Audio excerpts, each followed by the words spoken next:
8ರಂದು ಬೆಳಗಾವಿಯಲ್ಲಿ ಇಡೀ ಸರ್ಕಾರ ಚಳಿಗಾಲ ಅಧಿವೇಶನ ಒಂದು ಕಡೆ ಮಾಡಲಿಕ್ಕೆ ಹೊರಟ್ರೆ, ಮತ್ತೊಂದೆಡೆ ಏನಂತಂದರೆ ಧಾರವಾಡದಲ್ಲಿ ಪ್ರತಿಭಟನೆ ಮಾಡಲಿಕ್ಕೆ ಒಂದು ಕಡೆ ಮುಂದಾಗಿರುವಂಥದ್ದು. ಈಗಾಗಲೇ ರಾಜ್ಯದಲ್ಲಿ 43 ಇಲಾಖೆಗಳಲ್ಲಿ 2,80,000 ಹೆಚ್ಚು ವಿವಿಧ ಹುದ್ದೆಗಳು ಖಾಲಿ ಇರುವ ಹಿನ್ನೆಲೆಯಲ್ಲಿ ಅವುಗಳನ್ನು ಭರ್ತಿ ಮಾಡಬೇಕಂತೇಳಿ ಸಾಕಷ್ಟು ಪ್ರತಿಭಟನೆ ಮಾಡಿದ್ರು. ಕಳೆದ 2 ಬಾರಿ ಧಾರವಾಡದಲ್ಲಿ ಪ್ರತಿಭಟನೆ ಆಗಿತ್ತು, ಆದರೆ ಇನ್ನೂವರೆಗೂ ಕೂಡ ಯಾವುದೇ ನೋಟಿಫಿಕೇಶನ್ ಆಗಿಲ್ಲ ಅಂತ ತಿಳಿಸಿದೆ. ಈಗ ಮತ್ತೆ 3ನೇ ಹಂತದ ಹೋರಾಟದಲ್ಲಿ ಮುಂದಾಗಿರುವಂಥದ್ದು. ಸೊ ಈಗ ನಮ್ಮ ಜೊತೆಗಿದ್ದಾರೆ, ಅವ್ರನ್ನ ಮಾತಾಡ್ಸೋಣ. ಕರ್ನಾಟಕ ರಾಜ್ಯ ವಿದ್ಯಾರ್ಥಿ ಸಂಘದ ರಾಜ್ಯಾಧ್ಯಕ್ಷ ಕಾಂತರಾಜ್ ಅವರು ಈಗ ಪ್ರತಿಭಟನೆಗೆ ಅಂದರೆ 8ನೇ ತಾರೀಕು ಪ್ರತಿಭಟನೆ ಮಾಡಲಿಕ್ಕೆ ಮುಂದಾಗಿದ್ದಾರೆ.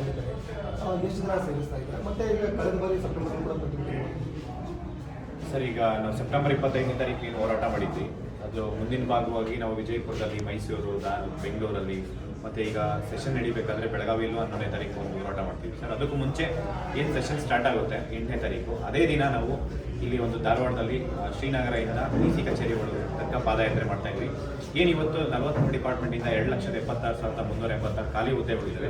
ಪ್ರತಿಯೊಂದು ಇಲಾಖೆಯಿಂದನೂ ನೋಟಿಫಿಕೇಶನ್ಸ್ ಆಗಬೇಕು. ಇದ್ರ ಜೊತೆ ಕನಿಷ್ಠ 5 ವರ್ಷ ವಯೋಮಿತಿ ಜಾಸ್ತಿ ಮಾಡಬೇಕು. ಈ ಒಂದು ಇವತ್ತು ನಿನ್ನೆದಲ್ಲ ಸರ್, ಇದು ಸುಮಾರು 5-6 ವರ್ಷದಿಂದ ಯಾವುದೇ ನೇಮಕಾತಿ ಆಗಿಲ್ಲ.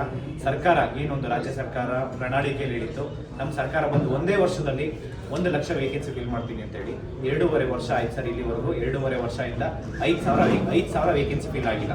ಅಂತಂದರೆ ಇಲ್ಲಿ ಖಾಲಿ ಹುದ್ದೆಗಳೇ ಸುಮಾರು ಮೋರ್ ದೆನ್ 3 lakhs ವೇಕೆನ್ಸಿ ಇದೆ ಸರ್.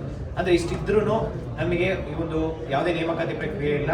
ಒಂದು ಕಾನೂನು ರೀತಿಯಲ್ಲಿ ಏನೇ ತೊಡಕಿದೆ ಅದನ್ನೆಲ್ಲ ಸೆಷನಲ್ಲಿ ಇಟ್ಟು ಅದನ್ನು ಬಿಲ್ ಪಾಸ್ ಮಾಡಿಕೊಂಡು ಒಳ ಮೀಸಲಾತಿ ಇರ್ಬೋದು ಮತ್ತು ಮೀಸಲಾತಿ ಇರ್ಬೋದು ಎಲ್ಲ ವಿಚಾರವಾಗೂ ಎಲ್ಲ ಪ್ರಕರಣಗಳನ್ನು ಕಾನೂನು ರೀತಿಯಲ್ಲಿ ತೊಡಕೊಳ್ಳಿದೆ. ಇಲ್ಲಿ ಹೈಕೋರ್ಟಲ್ಲಿ ಏನೇನು ಸ್ಟೇ ಇದೆ ಅದನ್ನೆಲ್ಲ ಪ್ರಕ್ರಿಯೆಯನ್ನು ಈಗ ಒಂದು ಬಿಲ್ ಪಾಸ್ ಮಾಡಿಕೊಂಡು ಸೆಷನಲ್ಲಿ ಪಾಸ್ ಮಾಡಿ ವಿದ್ಯಾರ್ಥಿಗಳ ಪರವಾಗಿ ನಮ್ಮ ಬೇಡಿಕೆ ಏನಿದೆ ನೇಮಕಾತಿ ಪ್ರಾರಂಭ ಮಾಡಬೇಕು ಮತ್ತು ವಯೋಮಿತಿ ಜಾಸ್ತಿ ಮಾಡಬೇಕು.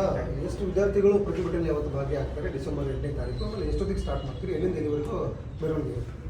ಸರ್, ಇವತ್ತು ಡಿಸೆಂಬರ್ 8ನೇ ತಾರೀಕು ನಾವು 2,000 ಜನ ಪರ್ಮಿಷನ್ಸ್ ಕೇಳಿದ್ದೀವಿ ಸರ್. ಬಟ್ ಆದರೆ ವಿದ್ಯಾರ್ಥಿಗಳು 1,000 ಜನ ವಿದ್ಯಾರ್ಥಿಗಳು ಈ ಒಂದು ಪ್ರತಿಭಟನೆಯಲ್ಲಿ ಭಾಗವಹಿಸ್ತಾರೆ.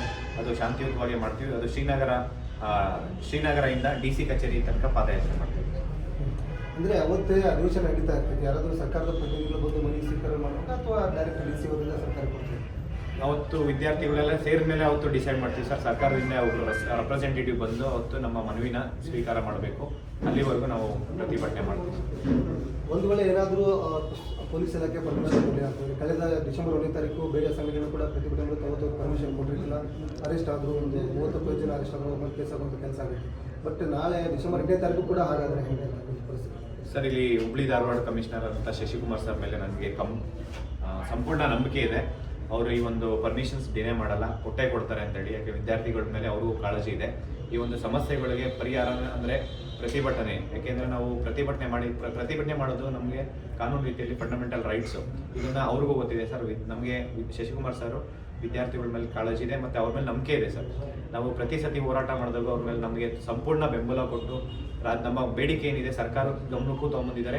ಸರ್ಕಾರದಲ್ಲಿರೋ ಅಧಿಕಾರಿಗಳನ್ನ ಭೇಟಿ ಮಾಡಿಸಿ ಎಲ್ಲ ಸಮಸ್ಯೆಗಳಿಗೂ ನಮ್ಮ ಜೊತೆ ಕೈ ಜೋಡಿಸಿದ್ದಾರೆ. ಹಂಗಾಗಿ ಅವರು ಈ ಒಂದು ಒಂದು ಧಾರವಾಡದಲ್ಲಿ 8ನೇ ತಾರೀಕು ನಾವು ಸೋಮವಾರ ಹೋರಾಟ ಮಾಡ್ತೀವಿ. ಇದಕ್ಕೂ ಅವ್ರು ಪರ್ಮಿಷನ್ಸ್ ಕೊಡ್ತಾರೆ ಅಂತೇಳಿ ಒಂದು ಸಂಪೂರ್ಣ ನಂಬಿಕೆ ಇದೆ. ಆ ನಂಬಿಕೆ ಮೇಲೆ ನಾವು ಇವತ್ತು ಪ್ರೆಸ್ ಮೀಟ್ ಮಾಡ್ತೀವಿ ಸರ್. ಅವರು ನೋಡೋಣ ಸರ್, ಇವತ್ತು ನಾಳೆ ಪರ್ಮಿಷನ್ಸ್ ಸಿಗ್ಬೋದು ಅಂತ ಭರವಸೆ. ಒಂದು ಬೆಳಗಾವಿಯಲ್ಲಿ ಕೂಡ ಪ್ರತಿಭಟನೆ ಮಾಡ್ತೀರಾ? ಬೆಳಗಾವಲ್ಲಿ ಸರ್ ಅಧಿವೇಶನ ನಡಿಬೇಕಾದ್ರೆ 11ನೇ ತಾರೀಕು ನಾವು ಪ್ರತಿಭಟನೆಗೆ ಪರ್ಮಿಷನ್ಸ್ ಕೊಟ್ಟಿದ್ದೀವಿ ಸರ್. ಅಲ್ಲೂ ಇದೇ ರೀತಿ ನಾವು ಏನೊಂದು ಸ್ಟೇಟ್ಮೆಂಟ್ ಕೊಟ್ಟಿದ್ದೀವಿ ಸರ್. ಅಂದರೆ ಒಂದು 10 ಪಾಯಿಂಟ್ಸ್, ಒಂದು 6-7 ಕ್ವಶನ್ಸ್ ಕೇಳಿದ್ದಾರೆ. ಆ ಕ್ವಶನ್ಸ್ಗೆ ನಾವು ರಿಪ್ಲೈ ಸ್ಟೇಟ್ಮೆಂಟ್ಸ್ ಬರ್ಕೊಟ್ಟು ಕಳಿಸಿದ್ದೀವಿ. ಅಷ್ಟನ್ನು ಅದು ಬಂದಾದ್ಮೇಲೆ ನಾವು ಈಗ ಒಂದು 48 ಅವರ್ಸಲ್ಲಿ ಅವ್ರು ನಾವು ಪರ್ಮಿಷನ್ಸ್ ಕೊಡ್ಬೇಕು ಸರ್. 11ನೇ ತಾರೀಕು ಅಲ್ಲಿ ಮಾಡಿದ್ದೀವಿ, ಇಲ್ಲಿ 8ನೇ ತಾರೀಕು. ಅಲ್ಲೂ ಒಂದು 8ನೇ ತಾರೀಕು 11ನೇ ತಾರೀಕು ಅಲ್ಲೂ 1,000 ಜನ ವಿದ್ಯಾರ್ಥಿಗಳು, ಕನಿಷ್ಠ ಒಂದು 10,000 ಜನ ವಿದ್ಯಾರ್ಥಿಗಳನ್ನ ಅಲ್ಲಿ ಸೇರಿಸಿ ನಾವು ಹೋರಾಟ ಮಾಡಬೇಕಂತ.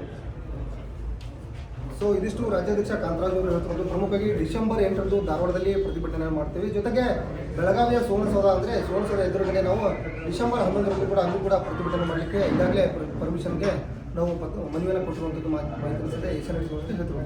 ಕ್ಯಾಮ್ರಾ ಪರ್ಸನ್ ರಾಹುಲ್ ಜೊತೆ ಪರಮೇಶ್ವರ, ಏಷ್ಯಾನೆಟ್ ಧಾರವಾಡ.